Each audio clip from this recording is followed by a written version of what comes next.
L'Arabie pré-islamique, entre polythéisme et monothéisme. Une civilisation florissante aux multiples influences.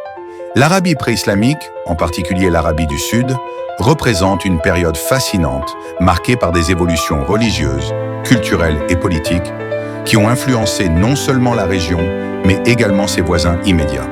Entre le 8e siècle avant notre ère et le 6e siècle de notre ère, cette région, souvent désignée comme l'Arabie heureuse ou Arabia Felix, a vu l'émergence de puissantes civilisations qui ont su tirer parti de leurs ressources naturelles et de leur situation géographique stratégique. Le polythéisme y était largement répandu avant d'être progressivement remplacé par des formes de monothéisme, notamment le judaïsme et le christianisme, témoignant d'une riche diversité religieuse. Une terre de royaumes et d'écriture. L'Arabie du Sud se distinguait par sa maîtrise de l'agriculture grâce à des systèmes d'irrigation complexes qui permettaient de cultiver même dans des zones arides. Cette prospérité était renforcée par les routes caravanières transportant des produits précieux comme la myrrhe et l'encens vers le Proche-Orient et au-delà.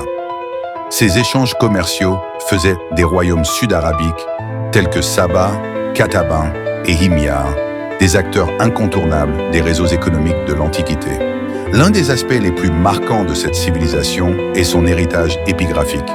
Avec plus de 10 000 inscriptions retrouvées, gravées sur des pierres taillées ou inscrites sur des supports moins durables comme des bâtonnets de bois, ces textes offrent un aperçu unique sur la vie quotidienne, les croyances et les structures politiques de l'époque. Les inscriptions mentionnent fréquemment des divinités locales, des actes royaux et des événements significatifs, démontrant l'importance de la religion et de l'écriture dans la société sud-arabique. Le polythéisme, une mosaïque de croyances. Le polythéisme était la pierre angulaire de la culture religieuse en Arabie du Sud. Chaque royaume avait ses divinités tutélaires, reflétant les spécificités locales et les structures tribales. Le dieu Attar, par exemple, était vénéré à travers toute la région, tandis que des divinités comme Almaka, Sun et Am dominaient respectivement les panthéons de Saba, Hadramaut et Qataban. Ces divinités étaient honorées dans des temples grandioses, souvent ornés de reliefs et de sculptures détaillées. Les cérémonies religieuses incluaient des sacrifices, des offrandes d'encens et des rites communautaires, qui renforçaient le lien entre les habitants et leurs dieux. Cette riche tradition polythéiste montre des influences extérieures, notamment mésopotamiennes et syro-phéniciennes, témoignant des échanges culturels avec d'autres grandes civilisations. Le tournant du monothéisme. Au IVe siècle de notre ère, l'Arabie du Sud commence à voir une transition majeure vers le monothéisme. Cette évolution est marquée par l'adoption progressive du judaïsme et du christianisme, reflétant des influences provenant à la fois de l'Empire romain et des communautés juives établies dans la région. Le royaume de Himyar en particulier adopte le judaïsme comme religion d'État à la fin du IVe siècle, un choix qui semble avoir des motivations politiques autant que religieuses. L'unification sous une religion monothéiste offrait aux dirigeants de Himyar un outil pour renforcer leur autorité sur une société tribale et fragmentée. La suppression des anciennes divinités et l'abandon des temples polythéistes symbolisent ce basculement vers une nouvelle ère religieuse. Les pratiques religieuses et les influences extérieures. Les inscriptions sud-arabiques révèlent que les pratiques religieuses variaient d'une région à l'autre.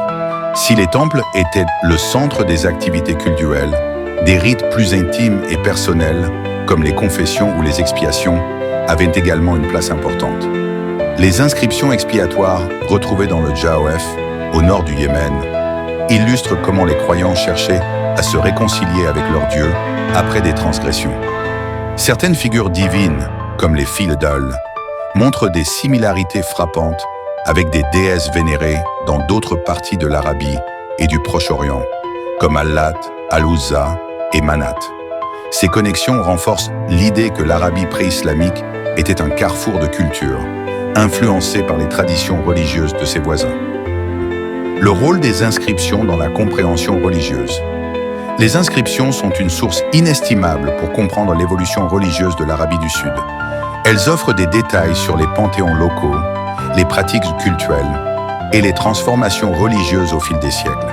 Par exemple, le nom de Rahmanan utilisé pour désigner le Dieu unique dans les inscriptions monothéistes, montre une continuité linguistique et théologique avec le judaïsme et le christianisme et préfigure certaines expressions de la foi islamique.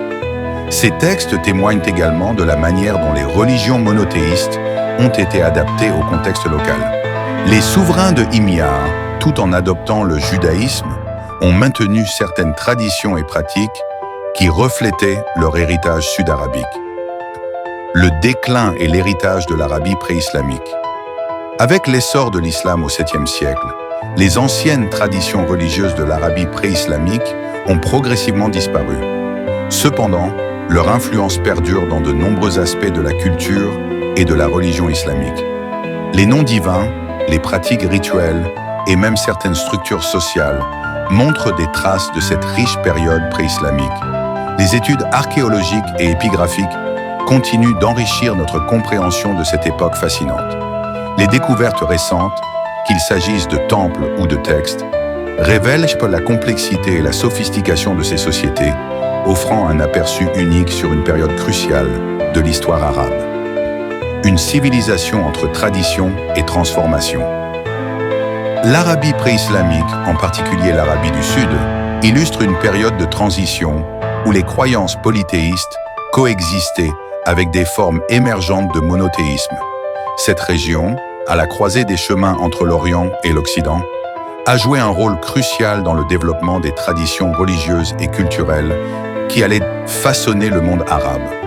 En explorant les vestiges de cette époque, nous découvrons non seulement une civilisation florissante, mais aussi les racines profondes des identités religieuses et culturelles qui définissent encore la région aujourd'hui.